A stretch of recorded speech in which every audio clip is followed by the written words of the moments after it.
আজকে আমরা ইস্ট মেদিনীপুর ডিস্ট্রিক্টের কোশ্চেন উত্তর নিয়ে আলোচনা করব। আমরা গত লেকচার পর্যন্ত এখানে নিশ্চয়ই দেখতে পাচ্ছ তোমরা সেট 6 মানে ডব্লিউবিটি এর সেট 6 2024 সালে ডব্লিউবিটি এর আগে আমরা 1 থেকে 5 পর্যন্ত করেছিলাম। আজকে আমরা 6 নম্বর সেটে যে ডব্লিউবিটি রয়েছে বা ইস্ট মেদিনীপুর ডিস্ট্রিক্ট রয়েছে সেই ইস্ট মেদিনীপুর ডিস্ট্রিক্ট সম্পর্কিত কিছু প্রশ্ন উত্তর আলোচনা করব।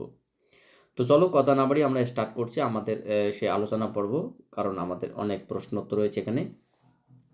প্রথমে যে কোশ্চেনটা রয়েছে এখানে দেখতে পাচ্ছ, সেটা হলো ঘর্ষণের দ্বারা একটি বস্তুতে আহিতকরণ করা হলে বস্তুর ওজন বৃদ্ধি পাবে, হ্রাস পাবে, অপরিবর্তিত থাকবে, সামান্য বৃদ্ধি পাবে বা সামান্য হ্রাস পাবে, এক্সেট্রা কি হতে পারে।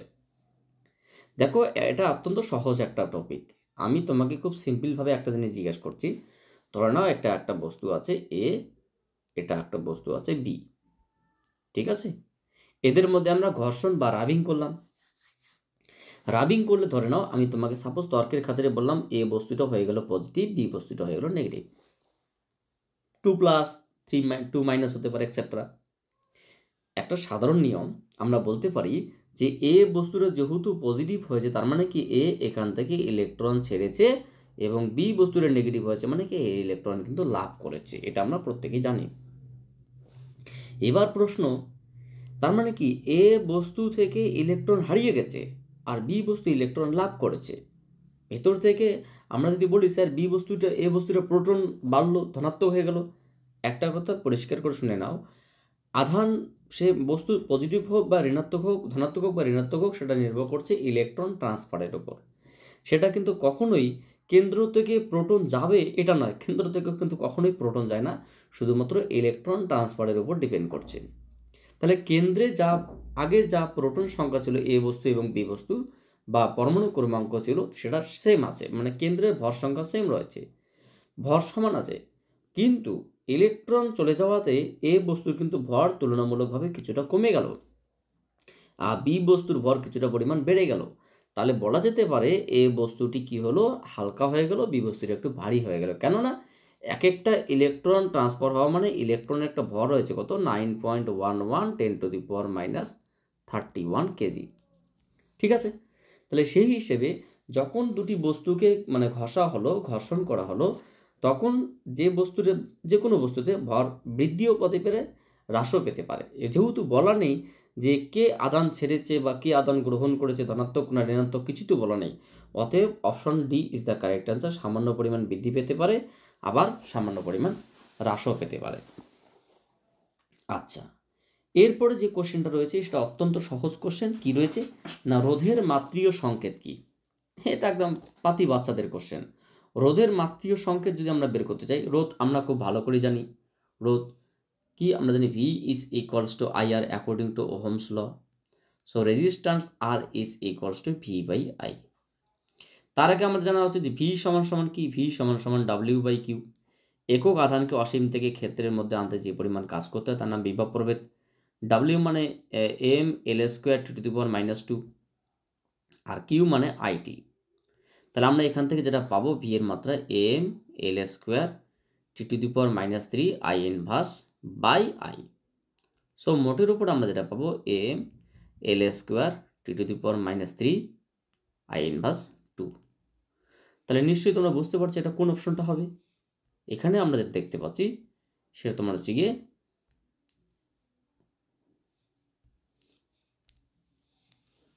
M L square to the power -3 I inverse 2, M L square to the power -3 I inverse 2, option number C is the correct answer.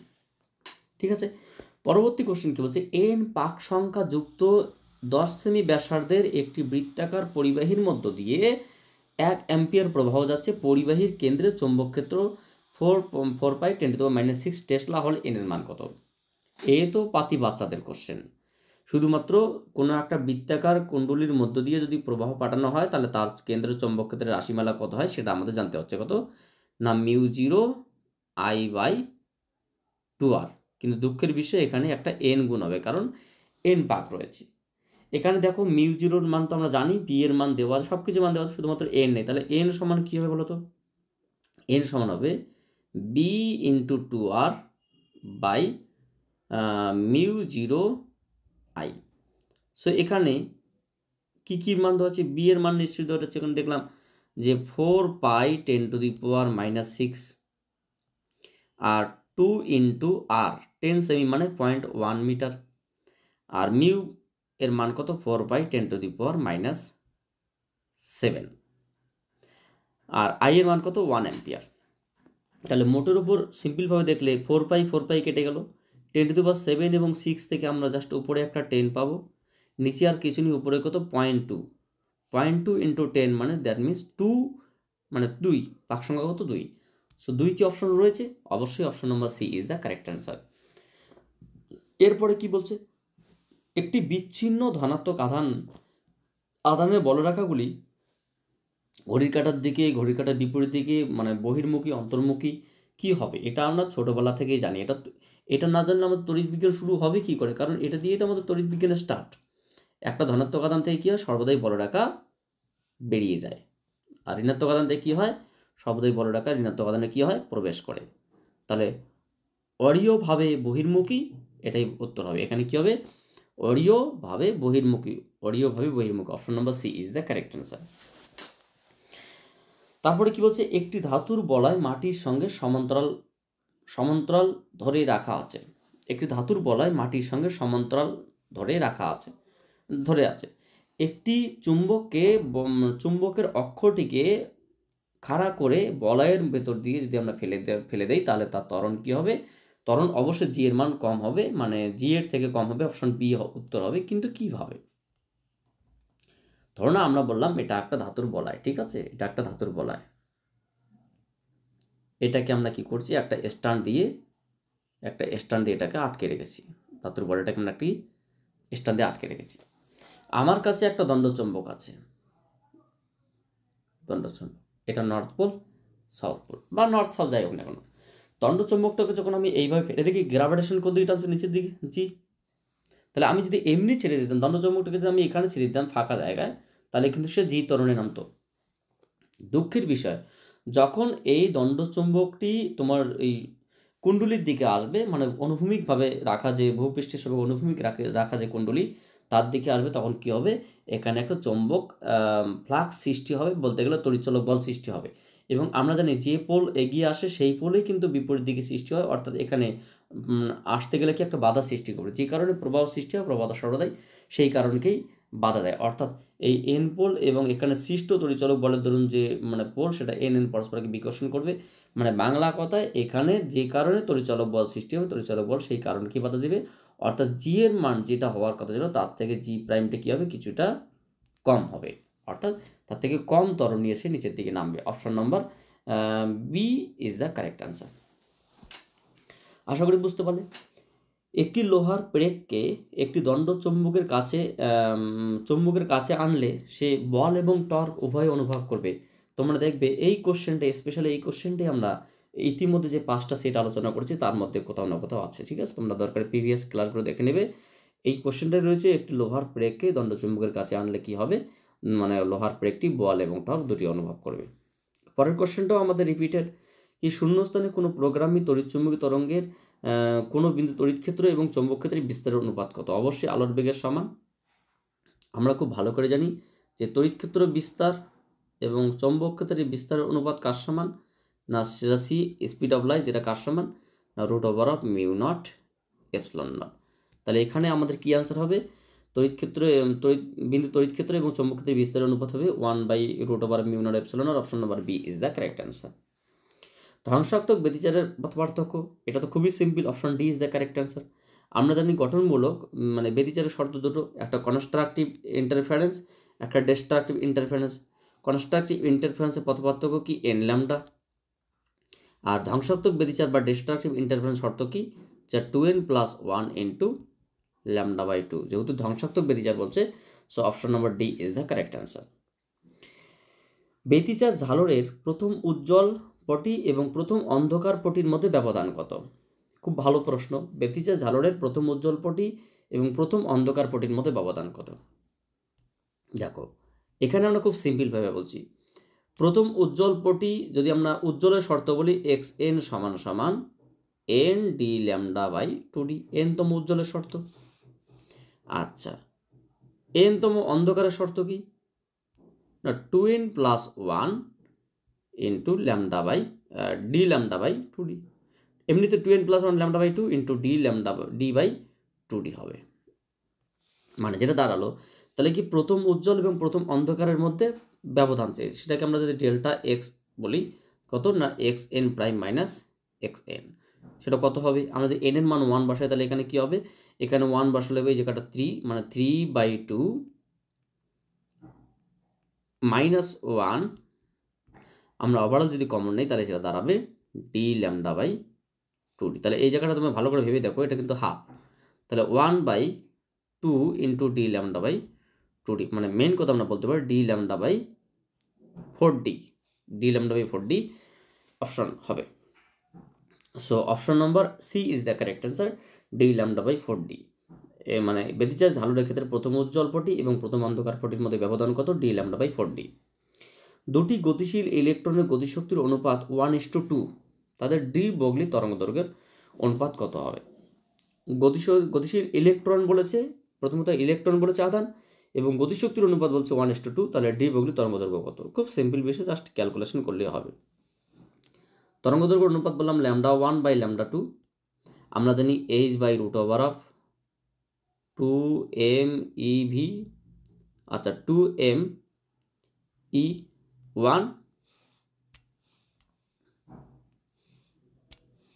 2m e1 by h by root over of 2m e2। একটা কথা মাথায় রাখতে হবে, এখানে Planck constant তো constant, যেহেতু এই দুটি ইলেকট্রনের মাস সমান, তাহলে এখানে কি আসলে root over of e2 by e1, e2 by e1। যেহেতু e1 বাই e2 মান বলেছে হাফ, তাহলে এটা কি হবে 2/1, দ্যাট মিনস √2:1। সো অপশন কি হওয়া উচিত? এখানে অনুপাত কি বলেছে? এখানে হাফ, তার মানে উল্টোটা হবে √2:1। Option number B is the correct answer. পরবর্তী কোশ্চেন, একটি পরিবর্তী প্রবাহের আরএমএস মান 5 অ্যাম্পিয়ার, কম্পাঙ্ক 50 হার্টজ, প্রবাহের মান 0 থেকে 300 সেকেন্ড হওয়ার জন্য কত মানে প্রবাহের মান কত হবে?